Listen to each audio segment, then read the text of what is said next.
As two families become one, please pick a seat and not a side. এই দিয়ে শুরু হয়েছিল সোহিনীর বিয়ের অনুষ্ঠান হয়েছিল যেখানে, সেটা হচ্ছে ম্যারেজ হল নৈহাটিতে, যার নাম হচ্ছে গোধূলি। এন্ট্রান্সেই দেখতে পাচ্ছেন একটা সুন্দর গণেশের মূর্তি।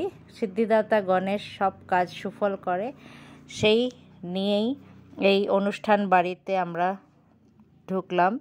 প্রথমেই যেখানে আমাদের স্টার্টারে ছিল বাটার কফি, এক্সিলেন্ট খেতে ছিল বাটার কফি, আর তার সাথে দেখে নেব আরও আইটেম, যেরকম চিকেন তন্দুরি, গরম গরম চিকেন তন্দুরি গ্রিন চাটনির সাথে ছিল, আর ভেজে ছিল হচ্ছে পনির তন্দুরি। সবকটা আইটেম ক্যাটারিংয়ের খুব ভালো ছিল, খুবই টেস্টি ছিল। তো স্টার্টারেই অনেকেই বসে গেছিলেন স্টার্টারটা খাওয়ার জন্য। আমাদের কলিগরা সবাই চলে এসেছিল এখানে। এই দেখতে পাচ্ছেন আমাদের কলিগরা অলরেডি স্টার্ট করে দিয়েছে খাওয়া দাওয়া। তো আমি ওদের সাথে কিছুটা ফটো সেশন করে নিলাম। তো এখানে আমার আরেক কলিগ চলে এসছে। অলমোস্ট আমাদের দুজনের শাড়ির রং একদম ম্যাচিং হয়ে গেছে। দেবাত্রী আর আমার শাড়ির রং একদমই ম্যাচিং হয়ে গেছিলো।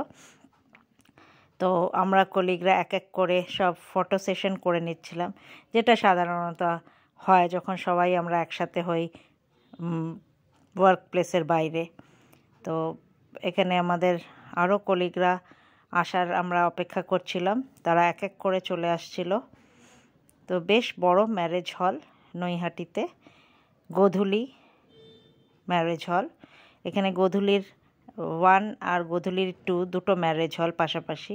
এই দেখুন আরেক কলিগ আমাদের এসে গেছে, তো সে কাছেই থাকে, চলে এসছে। আর এখানে আপনাদের দেখিয়ে দিচ্ছি আইটেম যা যা হয়েছিল।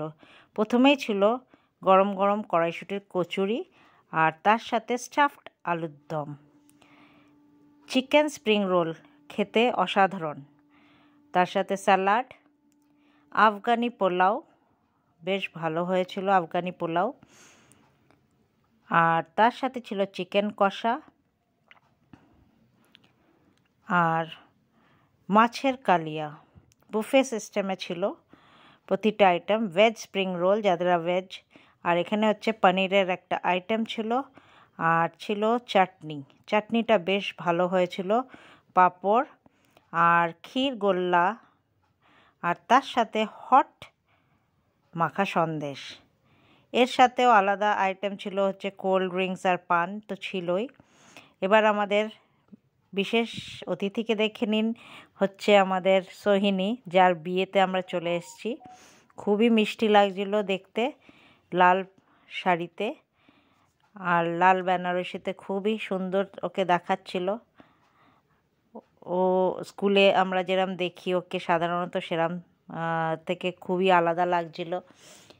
আর এই ওদের বয়স্কদের সাথে ও ফটো সেশন করে নিচ্ছিল, ওদের দাদু আর অন্য অন্য ওদের আত্মীয় স্বজনের সাথে। আর আমরাও তখন খেতে বসে গেছিলাম, তো সবাই এনজয় করছিলাম এই আইটেম আর রেলিশ করে খাচ্ছিলাম।